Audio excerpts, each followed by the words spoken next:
ප්‍රමාණිත සහෝදර සහෝදරයනි, අපි පෘතුගාලයේ ශුදු Elizabeth තුමියගේ මංගල්‍යය සමරනවා. ශුදු Elizabeth තුමිය ඇය උපත ලබන්නේ 1282. එයාගේ ජීවිත කාලය අවුරුදු 43යි.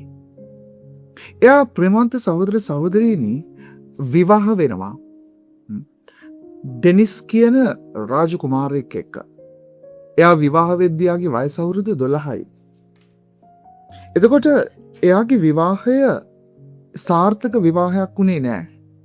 මොකද මේ ඩෙනිස් කියන මේ රජතුමාගේ ජීවිතයේ තිබුණු අවිශ්වාසවන්ත භාවය ඇයට ගොඩාක් දරා ගන්න වෙනවා.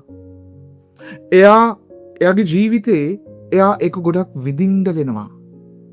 පහු කාලයේදී එයාගේ දරුවන් සමග මේ තාත්තා සහ දරුවන් අතර ලොකු ගැටුම් ඇති වෙනවා.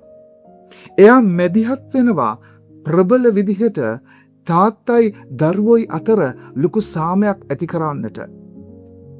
තාත්තගෙන දරුවන් තුළ යම් විදිහකට අර ඇතිවෙන වෛරය සංසිඳවන්නට අම්මා කෙනෙක් හැටියට පුදුමාකාර මහන්සියක් වෙහෙසක් ඇය ගන්නවා.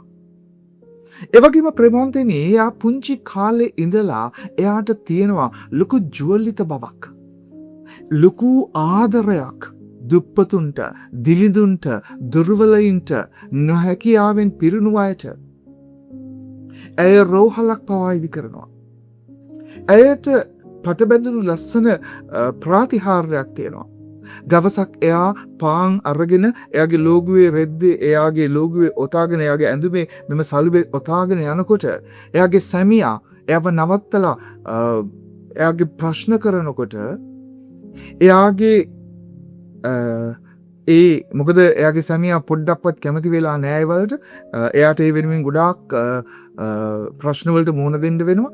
එතකොට එයාගේ මේ එයා ඔතාගෙන හිටපු රෙදි කැබැල්ලේ තිබුණු සියලුම පාන් ටික රෝසමල් වුණා කියලා කියනවා. ඒ නිසා එයාට අර රෝසමල් වල සුවඳ පවා ඒ දින ආවා. ඒක ඉතාමත් ලස්සනට ඇයගේ ජීවිතේ ඇයව දෙවියන් වහන්සේ ඇය කරන මේ යහපත් ක්‍රියා, දයාවේ ක්‍රියාවලට පුදුමාකාර විදියට ආදරය කළා කියලා. දෙවියන් වහන්සේ පවා, ජේසු පවා ආදරය කළා කියලා සටහන් වෙනවා. ප්‍රේමවන්තනි, දයාවේ ක්‍රියාවන් ඇගේ ජීවිතය පුරාවටම තිබුණේ දයාවේ ක්‍රියාවන්, ආදරයේ ක්‍රියාවන්. ඇයට තිබුණේ තමන්ට වගේම ජීවිතයක් දුප්පතුන්ට තියෙනවා කියලා.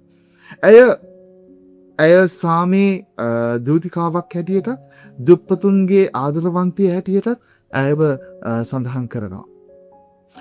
අපේ ජීවිතවල ප්‍රේමවන්ත සහෝදර සහෝදරියනි, අපි ගොඩාක් වෙලාවට අපි උත්සාහ කරනවා අපේ ජීවිතවල අපි ගොඩ නැගෙන්නට, අපි දේවල් කරගන්නට, අපිට දේවල් කරගන්නට. අද සමාජය අපි හැමෝම ආත්මාර්ථකාමී. අපි අනිත් අය වෙනුවෙන් වැය වෙන්නට තියෙන අවශ්‍යතාවය අද පොඩ්ඩ අපිට අවම වෙලා ගිහිල්ලා. ඉතින් මේ ආත්මාර්ථකාමී, ස්වාර්ථයෙන් පිරුණු, තණ්හාවෙන් පිරුණු, මේ තමන්ටමයි කියලා දේවල් අයිති කරගන්නට පිරුණු සමාජයක ඇත්තටම පෘතුගාලයේ එලිසබෙත් තුමිය අපිට අභියෝගයක් අද. ඒ වගේම අද සුවිශේෂය තුලත් සමිදායන් වහන්සේ කියනවා, උන්වහන්සේගේ ආදරය තුල ඔබ කාලයක් එයි ඔබට යම් විදිහකට දුක් වෙන්නට, වැළපෙන්නට ඒ ජේසු නැති වෙනකොට, ජේසු ඉන්නකොට අපිට සමරන්නට පුළුවන්. අද වෙනකොට අපේ ජීවිතවල ජේසු ඉන්නවනම් අපි සමරමු. එලිසබෙත් තුමියට මොන තරම් ප්‍රශ්න, කරදර, වේදනාවන් ආවත්, මොන තරම් දරා ගන්නට සිද්ධ වුණත් ඇය ආදරෙන් ඒ සියල්ලම දරාගත්තා. මොකද ඇය විශ්වාස කළා ජේසු හැම මොහොතකම ඇය සමග ඉන්නවා කියලා. ඒ වගේම ඇය විශ්වාස කළා ඇය තුල වගේම හැම දුර්වල දුප්පත් මිනිසෙක් තුලම ජේසු ජීවත් වෙනවා කියලා. ඒ නිසා ජේසුට අප උපස්ථාන කරනවා වගේ තමයි ඇය අප උපස්ථාන කළේ. ප්‍රේමවන්තනි, නිසා මෙවැනි වූ ස්වාර්ථයෙන් පිරුණු ලෝකයක් තුළ අපිටත් උන්වහන්සේ අද ආරාධනා කරනවා ඇගේ ජීවිතය තුළින් තවත් අයට අන් අයට අපිටත් පුළුවන් නම් අපේ ජීවිතයෙන් යමක් ඔවුන්ට කරන්නට මතක තියාගෙන අපි කරන පුංචි දේ දෙවියන් වහන්සේ අපිට මහා වරප්‍රසාදයක් බවට හරවලා දෙනවා කියලා. අපිත් ඇයව ජීවිත ආදර්ශය අපිට පූර්වාදර්ශයක් අපි කරගමු. ආමීන්. සුබ දවසක්. චේස් පිහිටයි.